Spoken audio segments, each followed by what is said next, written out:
வணக்கம். ரொம்ப சந்தோஷமாக இருக்கும் உங்களெலாம் இன்றைக்கி மீட் பண்ணுறது திரும்ப இன்னும் 1 வீக் உள்ளே. இந்த படம் வந்து ஆக்சுவலாக பிரேம் கதை சொன்னோன்னே எனக்கு லாஸ்ட் அவரோட டிடி ரிட்டர்ன்ஸ் வந்து ரொம்ப பிடிக்கும். ஏன்னா இட்ஸ் ஜஸ்ட் நாட் ஒரு ஒரு மைண்ட்லெஸ் காமெடின்னு இருக்காது அந்த படம். ஆக்சுவலாக பார்த்தீங்கன்னா அதில் ஒரு நல்ல ஒரு ஸ்டோரி இருக்கும், அதுக்கான ரீசனிங் இருக்கும், அதுக்கான ஒரு ப்ளே இருக்கும், அதுக்கான ஒரு கேம் இருக்கும். ஸோ அது வந்து ரொம்ப இன்ட்ரெஸ்டிங்காக இருந்தது. அது அந்த அந்த ஸ்பேஸில் வந்து அந்த காமெடி வந்து ரொம்ப பியூட்டிஃபுல்லாக எக்ஸிக்யூட் பண்ணியிருப்பார். ஸோ அதே மாதிரி பிரேம் வந்து இந்த கான்செப்ட் சொன்னோடனே ரொம்ப இன்ட்ரெஸ்டிங்காக இருந்தது. ஒரு படத்துக்குள்ளேயே தியேட்டரில் உள்ளே போய் அந்த படத்துக்குள்ளே அந்த கேரக்டர்ஸ் வந்து அந்த படத்துக்குள்ளே transport ஆகிடுறானுங்க.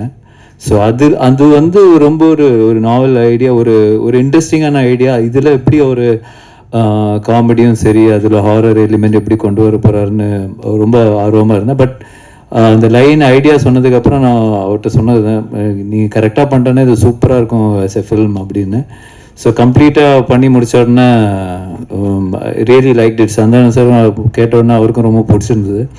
So that's why beyond budget எல்லாமே வந்து அதெல்லாம் பார்க்காம இந்த படம் எடுத்தால், இந்த குவாலிட்டியில் எடுத்தால் இந்த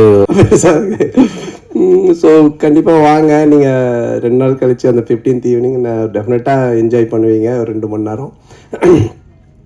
இந்த படம் வந்து ரொம்ப ஸ்பெஷலாக இருக்கும்.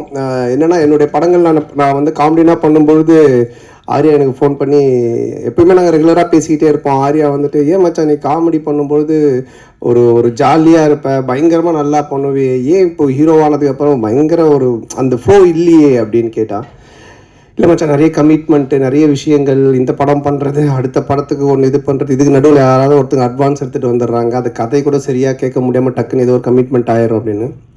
அப்போ ஆர்யா சொன்னது, இந்த படத்தில் நீ ஃபுல்லாக க்ரியேட்டிவிட்டியில் இறங்கி வேலை செய், உன்னோட பிரச்சனை எல்லாத்தையும் நான் பார்த்துக்கிறேன், உன்னோட ப்ராப்ளம் எல்லாத்தையும் நான் சால்வ் பண்ணுறேன், நீ ஒன்லி வேலை செய்ய வேண்டியது இந்த 1 இயர் இந்த படம் மட்டும்தான் அப்படின்னா, அது எனக்கு ஒரு மிகப்பெரிய ஒரு பலமாக இருந்தது. ஸோ நீங்கள் இந்த படத்தில் மறுபடியும் என்ன ஒரு நல்ல ஒரு கதை, திரைக்கதை, காமெடி, என்னுடைய ஆக்டிங், இது எல்லாமே வந்துட்டு நிச்சயமாக உங்களை வந்துட்டு திருப்திப்படுத்தும் நான் நம்புகிறேன். மே 16 தியேட்டரில் போய் பாருங்கள். அதே மாதிரி ஆனந்தை நான் சொல்லுவேன், தமிழ் உலகின் கிறிஸ்டோஃபர் நோலன் அப்படின்னு சொல்லுவேன். ஏன்னா ஆனந்த் பண்ணுற கதை வந்துட்டு ஒரு லைனில் இருக்கவே இருக்காது. ஹாரர் ஜானர்னால் ஹாரருக்குள்ளவே இருக்காது.